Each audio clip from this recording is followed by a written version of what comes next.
We have a new map that's been put together here, and this is from data that they have compiled from research throughout decades that have gone down, plus this new technology that allows them to go in and strip away all the layers of the ice and to really see what the Earth looks like beneath the ice. Now, of course, when they put out this information, you can also assume that there's certain things they're not saying, or they're just completely leaving off the radar, kind of out of sight, out of mind.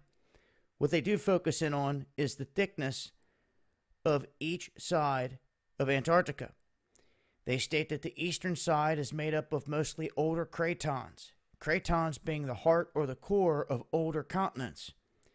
They also say that there's a matching chunk from this region of craton that matches Western Australia, showing that that specific area was ripped apart a long time ago as the plates started to tear apart and continents shifted away.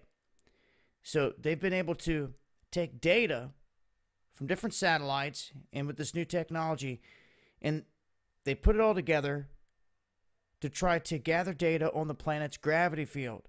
They say that the gravity's pull itself differs slightly from one point on Earth to another, and that depends on the changes in topography and the density in the planet's interior. Now, the interior is something we've talked about before as well, and that is very mysterious. You have all the ancient battles that took place down here that no one knows about. Anything that ever happened on this continent, no one seems to know anything about. Any civilization, anything. Although Hitler was pretty adamant that this was their new mother base, that whatever they discovered here was more important than anything anywhere. This is also the place where we have every country on the planet right now flying a flag in peace. No war down here whatsoever. Ever since we had the issues going on down there with the battles where Admiral Byrd had talked about Operation High Jump, the battles that went down at the poles, the aircraft that they were battling down there,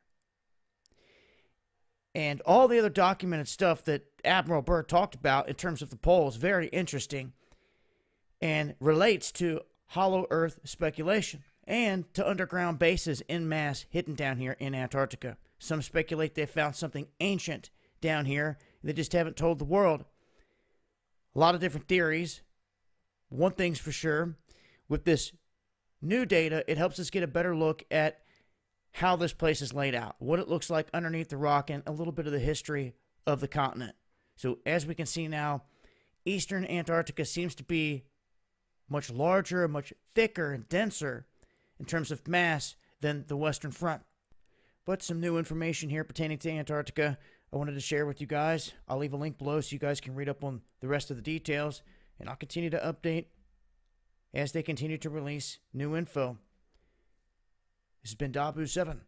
Much love.